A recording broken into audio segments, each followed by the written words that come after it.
Guys, we're doing a deep dive, and Tom Rothman, like in 2022, had an amazing year, right? The Hollywood Reporter going like, by holding out for theatrical, making grown-up movies that don't break the bank and exploiting IP with savvy. Sony's film boss had a stellar 2022.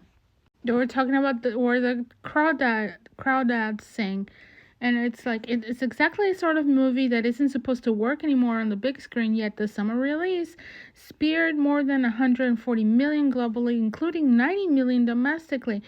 That's a small fortune for a literary adaptation. Okay, literary adaptation that was made for 30 million, and a big win for Tom Rothman, Sony's movie studio chairman and theatrical evangelist.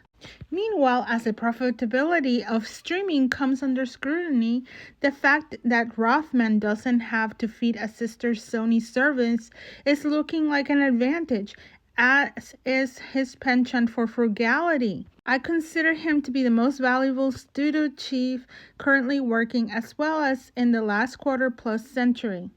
Tom consistently makes pictures for a lower negative cost than his peers while maintaining the quality of his slate, says Joe Singer, a producer and financier who brokers deals between the studios and private equity. Remember this, studios and private equity. Theatrical is Tom's religion. He's zealous on this topic.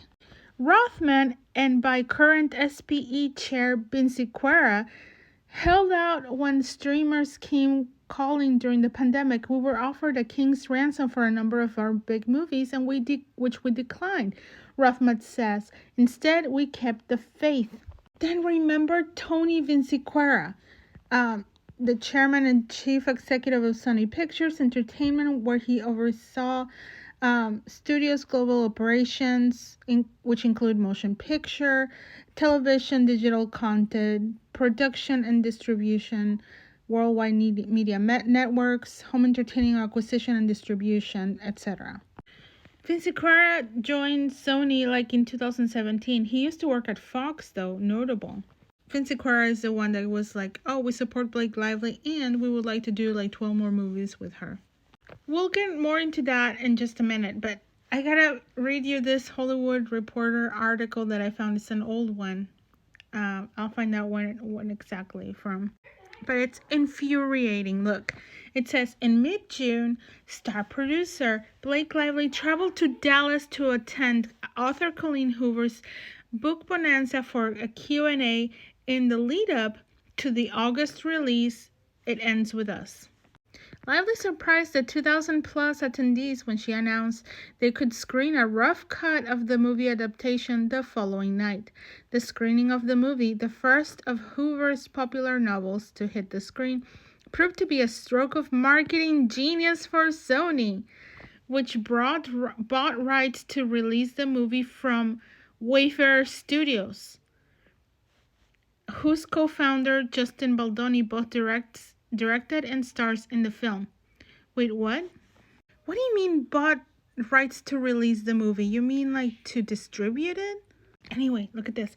Colleen Hoover's book bonanza and her fans sparked the fire that was the beginning of the cultural movement, says Josh Greenstein, a veteran marketer and president of Sony Pictures Entertainment Motion Picture Group. Absent, however, from the Dallas gathering was Baldoni. The version shown that night was Lively's preferred rough cut of the movie.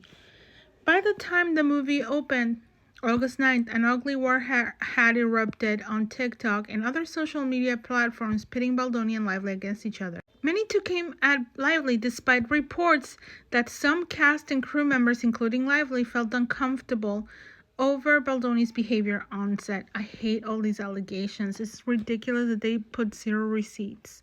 The rift became undeniable when Baldoni didn't appear in any cast group photos with Lively, Hoover, and the other lead stars in the New York premiere.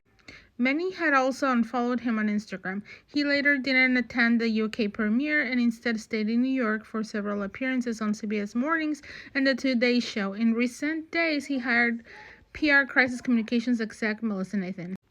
Lively, meanwhile, has been subject to social media backlash, with some users claiming she did not take the movie's subject matter of domestic abuse seriously enough, though she spoke about it often on the press tour. Did she really? Because I don't think so, but whatever.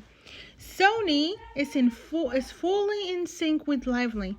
Blake, Colleen, and so many women put so much effort into this remarkable movie, working selflessly from the start to ensure that such an important subject matter was handled with care.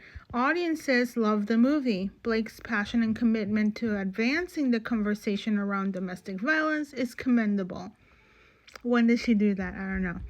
Sony Pictures Entertainment Chair CEO Tony Vinciquerra told The Hollywood Reporter, "We love working with Blake and we want to do 12 more movies with her." The female-fueled pick exceeded all expectations in debuting to $50 million last weekend at the North American box office to almost catch up with the third weekend earnings of Deadpool and Wolverine, starring Lively's husband, Ryan Reynolds. On Monday and Tuesday, It Ends With Us overtook Deadpool to top the domestic box office charts for a 5-day domestic tally of $64 million, a tidy sum for a film that cost $25 million to produce.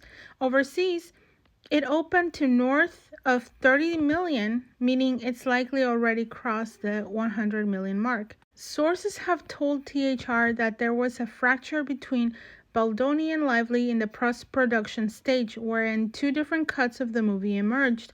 Lively commissioned a cut of the movie from editor Shane Reed, who was an editor on Deadpool and Wolverine, according to multiple sources. Okay, think about this. Are there any text messages with Tom? I need to go look at that.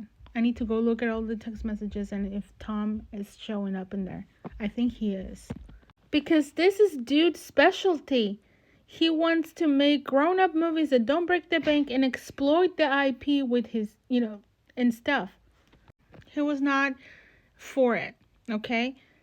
But Josh was. I don't think Josh would have dared going like this full force and like doing everything that he did without his higher-ups giving him the go. Who works for whom? Are they in different divisions? What about Tony? What about Tony Vinciquerra? Was he their freaking boss? Or is Josh replacing this dude? Please tell me in the comments. Because they didn't do it alone. The order had to come from higher up. The okays. Tom, I think, is over Sanford and Josh. And their boss, Tom's boss, wasn't it like Tony Vinciquerra? Doesn't It End With Us sound like a grown-up movie that doesn't break the bank and an IP you can exploit? In my opinion, allegedly, the hijacking of a movie takes a lot more than Reynolds says. It takes a lot more than just that. Was Tom Rothman over Vinciquerra or the other way around? It seems like one took the fall. And so did Josh Greenstein.